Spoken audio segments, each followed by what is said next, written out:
Euforia y miedo en la España de los 90, de Paco Lobatón a la ruta del bacalao. Eduardo Maura, profesor de filosofía y portavoz de Cultura de Podemos en el Congreso, se ha animado a explorar uno de los rincones más oscuros de nuestra historia. Hablamos de los años 90, una década olvidada entre el rodillo socialista y la llegada de los teléfonos móviles a nuestras vidas. El resultado es un ensayo breve, pero potente: Los 90, euforia y miedo en la modernidad democrática española, ACAL. La portada no puede ser más inquietante: Curro y Kobe, mascotas de los fastos del 500 aniversario, sentados en el sofá mirando a Nieves Herrero, estrella del periodismo de sucesos. ¿Qué tipo de conflictos actuales nos ayuda a aclarar el estudio de esa época? Los 90, euforia y miedo, ACAL. Así explica Maura la motivación del texto: recuerdo el conflicto de estar perdido, como algo central de los años 90. Lo digo en dos sentidos: Alcácer y la ruta del bacalao. No me interesan las conspiranoias, ni la comparación de las autopsias. Tampoco estudiar qué bacalao valenciano es el fino y cuál es el vulgar. Planteo una pregunta clave: ¿por qué España entera se sienta delante del televisor para ver un programa de desaparecidos cuando el principio fundamental de la transición es cerrar las heridas y olvidarse de todo aquello? El país estaba en pleno crecimiento económico, en pleno boom deportivo y aspiracional. Atravesamos nuestro mejor momento, pero nos enganchó la vulnerabilidad de Miriam, Toñi, Desiree y sus familias. Porque en esa España triunfal hay tantos jóvenes que se ponen hasta el culo de anfetas durante 72 horas cada fin de semana, apunta.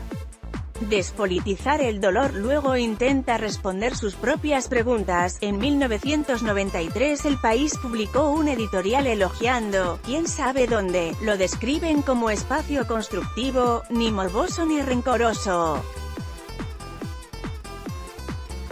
Recordemos la enorme influencia que tenía El País entonces. Por ahí creo que leite el conflicto de la represión y las cunetas. Se desplaza un problema político a otro de cooperación ciudadana, que era lo que vendía el programa. Todo servido en prime time, lo que me hace pensar que esa despolitización tenía algo de repolitización, ya que era imposible ver el programa y no pensar de alguna manera en los otros desaparecidos. En realidad, me parece alucinante que no se politizara todo aquello. Esas claves podrían haber sido útiles, pero ya ha pasado el momento de plantearlas, lamenta Eduardo Maura. Resulta revelador comparar los años 90 con la época actual. Alcácer tiene mucho que ver con el problema de la violencia sexual. Tanto Herrero como Lobatón terminaron formulando la pregunta en estos términos: ¿por qué estaban las niñas en esa discoteca? No se ubica el peso de la responsabilidad en Ricardo en inglés, sino en las niñas y en las familias. Hay algo profundamente político en eso. Lo veo como una manera enormemente fina de culpar a las víctimas, aunque es verdad que la violencia sexual no era un tema tan tratado y estudiado como está ahora. En 2018 este enfoque sería intolerable, apunta. Comprender a nuestros padres. El punto de partida del libro es un ejercicio de empatía. Me interesa la imagen del padre de Javier Cercas en Anatomía de un instante. Era un señor que votaba a Suárez porque era de pueblo como él y pensaba que no iba a hacer nada malo. Esa lógica de votar a quien piensas que no va a jugarte una mala pasada sigue vigente. No hemos sabido convencer de que hay que votar a quien puede traer un proyecto de avance social. Mi libro es un intento de acercarme a mi madre, tan progresista y tan conservadora al mismo tiempo. También a otros votantes a los que asustó el discurso de Podemos. El primer paso para cambiar es poner la fragilidad, la vulnerabilidad y las aspiraciones en el centro del debate político. Muchas veces se piensa que la meta es desalojar al PP para dar paso a los políticos del cambio. Pero eso no es el final, sino el principio del trabajo. Debemos ofrecer a la gente una ruta del cambio político. Saturar al electorado con datos negativos sobre su situación económica no garantiza un giro a la izquierda, puede incluso resultar paralizante. La gran derrota de la izquierda es no haber sabido apelar las aspiraciones y expectativas de los votantes de abajo, señala. Barcelona 92 como rampa de lanzamiento de Felipe VI. Los elaborados argumentos de la izquierda sirven de poco ante las potentes imágenes que genera el sistema de manera natural. Por ejemplo, la estampa del príncipe de Asturias portando la bandera del equipo olímpico español en Barcelona 92. Esa imagen simboliza la facilidad para reconstruir la legitimidad de la monarquía. Eso que se ha llamado régimen del 78, de forma un tanto despectiva, es una fuente inagotable de producción de su propia legitimidad. Es mucho más cambiante y fluido de lo que pensamos. No solo son la monarquía y los viejos partidos que se recomponen. El régimen del 78 es un organismo vivo que encuentra momentos de los que alimentarse y que se adapta a todo maravillosamente bien. El entonces príncipe Felipe porta la bandera española en los Juegos Olímpicos de Barcelona 1992. Por ejemplo, en 1992 descubre que la euforia deportiva y modernizadora diferencia a Felipe de Borbón de su padre. Esa imagen de Felipe es mucho más atractiva que la de una persona que maneja las negociaciones de la Constitución y comparece en televisión para decir que no apoya el golpe de Estado. Cuando el príncipe lleva la bandera, todo el mundo quería estar en ese estadio y todo el mundo deseaba que a España le fuese bien en las Olimpiadas, fueras de izquierda, derecha o centro. ¿Recuerda qué puede responder la izquierda frente a eso? Se han generado imágenes poderosas. Piensa en el "no nos falles" a Zapatero en el balcón de Ferraz en 2004. También el grito de "no nos representan" del 15M, quizá algunos momentos de las alcaldesas del cambio, pero eso pertenece a la política pautada.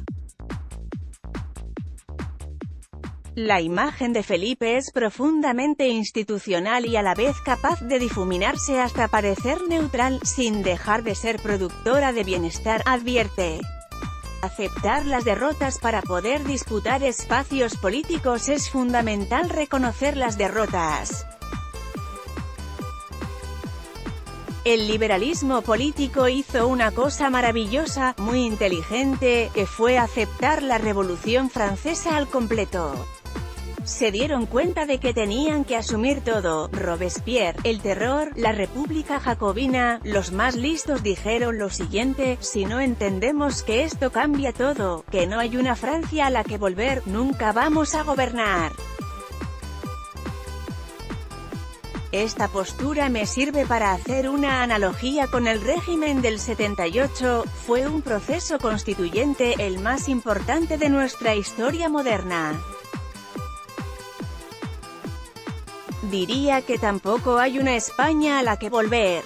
El régimen es una construcción heredada que, nos guste más o menos, ha calado demasiado como para rechazarla. Tenemos que pasar página.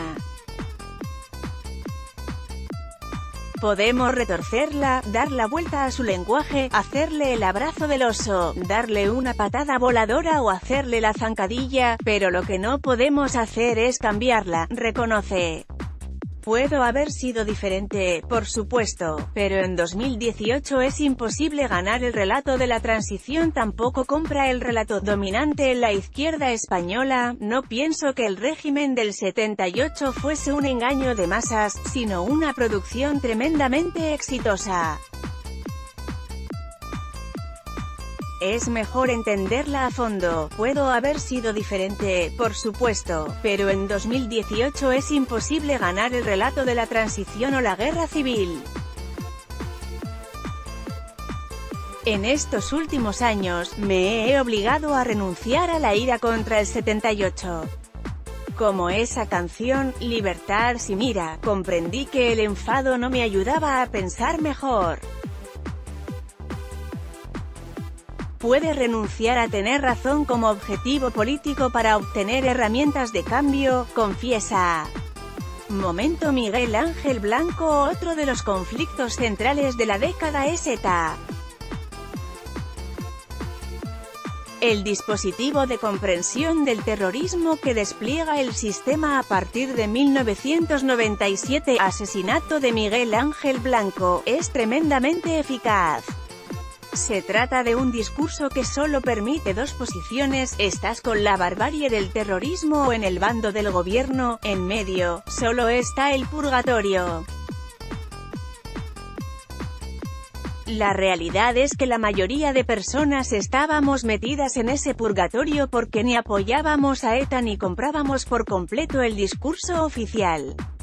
¿Cómo es posible que Gesto por la Paz reciba el Premio Príncipe de Asturias de la Concordia en 1993 y que 3 años más tarde Fernando Savater y Félix de Azúa les estén llamando tontos útiles del nacionalismo? Gesto por la Paz reclamaba el acercamiento de los presos y el respeto de los derechos humanos en materia penitenciaria, pero tenían posiciones durísimas contra ETA. Lo que queda demostrado es que el dispositivo era tan fuerte que podía funcionar de manera retroactiva, recuerda Eduardo Maura. Por supuesto, el relato del terrorismo tiene consecuencias culturales. Soy un gran defensor de Patria, pero me llama la atención el escaso papel que tiene en la trama la sociedad civil vasca.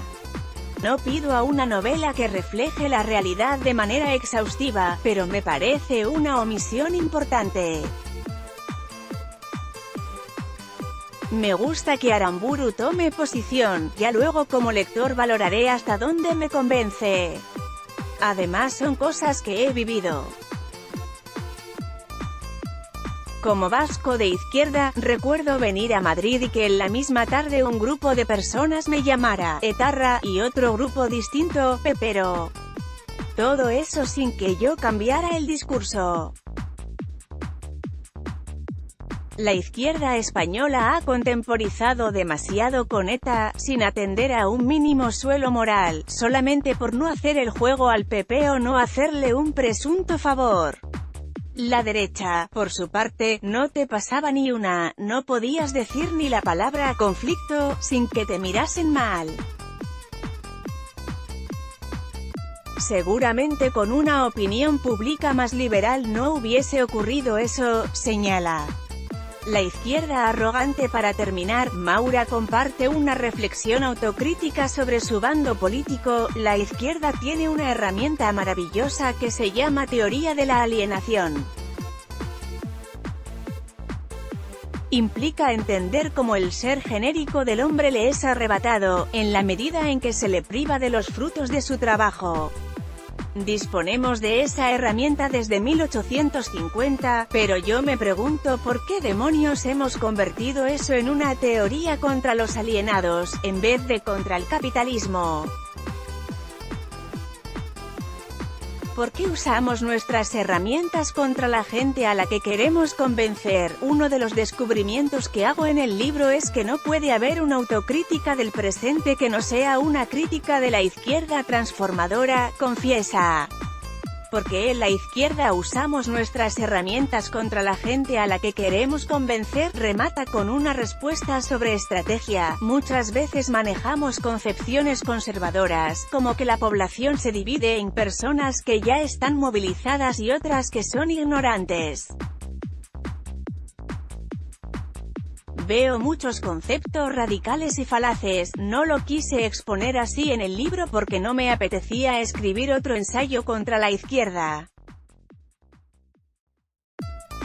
En realidad, no somos tan malos, sabemos pensar, sabemos criticar, tenemos la oportunidad de prolongar este ciclo de cambios y de mejorar de las cosas, no lo desaprovechemos, por favor. Postdata: ahora que vuelven los papeles de Panamá, el libro nos sirve para recordar que el consenso neoliberal de los 90 produjo momentos tan pornográficos como esta campaña bancaria de 1992 que enlazamos más arriba. La idea era tan sencilla como brutal: poner los paraísos fiscales al alcance de todos. Lo importante no es si el anuncio del Santander es una desfachatez o no.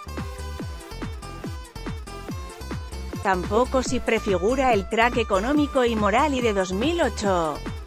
Lo relevante es el complejo de imágenes, palabras que configura, la realidad que produce y la manera en que enlaza con los hábitos aspiracionales del español medio, señala Maura en el texto. Conclusión: los 90 en España tienen más miga política de lo que parece.